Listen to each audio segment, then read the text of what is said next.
When you think of a powerful angel, you likely imagine overwhelming physical force. But Scripture presents a radically different, more profound measure of true power. An angel's might is not found in independent strength, but in perfect obedience to God's will. This is why the Apostle Paul declares that God's foolishness is wiser than human wisdom. Your modern metric of power is completely upended by a heavenly standard. True angelic power, or dynamis in Greek, is derivative authority granted for a divine purpose. They are mighty because they perfectly execute the commands of the Almighty. Psalm 103 verse 20 praises angels who do His word, obeying the voice of His word. Their greatness is measured by their proximity to God and their faithfulness to His mission. This means the most powerful angel is not necessarily the one with the biggest sword. It is the one who is most trusted with the most critical tasks from the throne. Forget cultural myths. We must return to this biblical framework to understand real power. This foundational truth redefines everything you thought you knew about angelic hierarchy. Now, you encounter the archangels, heaven's supreme commanders entrusted with unrivaled authority. Unlike popular myth, the canonical Bible explicitly names only two archangels, Michael and Gabriel. Michael's power is defined by his military command as your divine defender. He is the prince who contends for God's people against cosmic evil. In Jude verse 9, Michael directly confronts Satan himself over the body of Moses. His ultimate authority is shown in Revelation 12 verse 7, leading heaven's armies to war. Gabriel, however, wields a different but equally profound form of power. His authority rests in delivering God's most critical, world-altering messages. He alone interprets divine visions for the prophet Daniel, shaping Israel's future. Gabriel's announcement to Zechariah heralds the forerunner of the Messiah, and his proclamation to Mary initiates the incarnation of Jesus Christ. You see, Michael's power protects the covenant, while Gabriel's power proclaims it.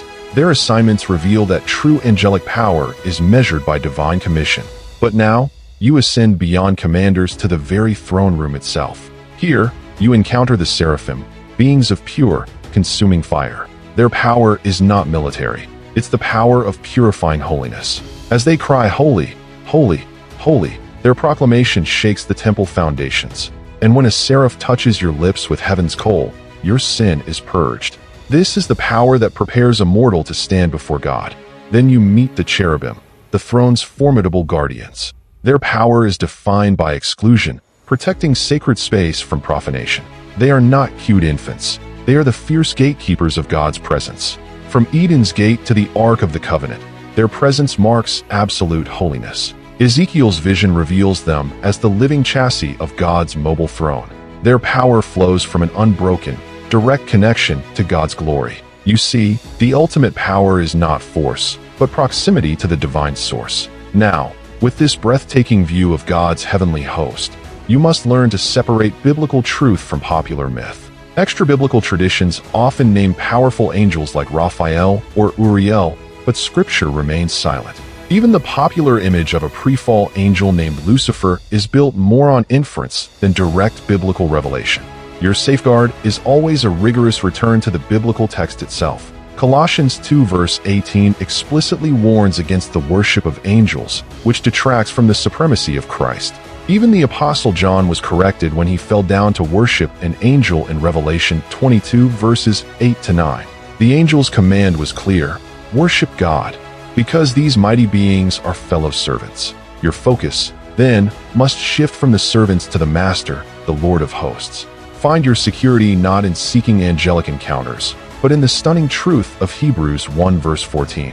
These powerful beings are ministering spirits sent to serve you, who are an heir of salvation. Let this truth lead you not to curiosity about angels, but to worship of the God who commands them.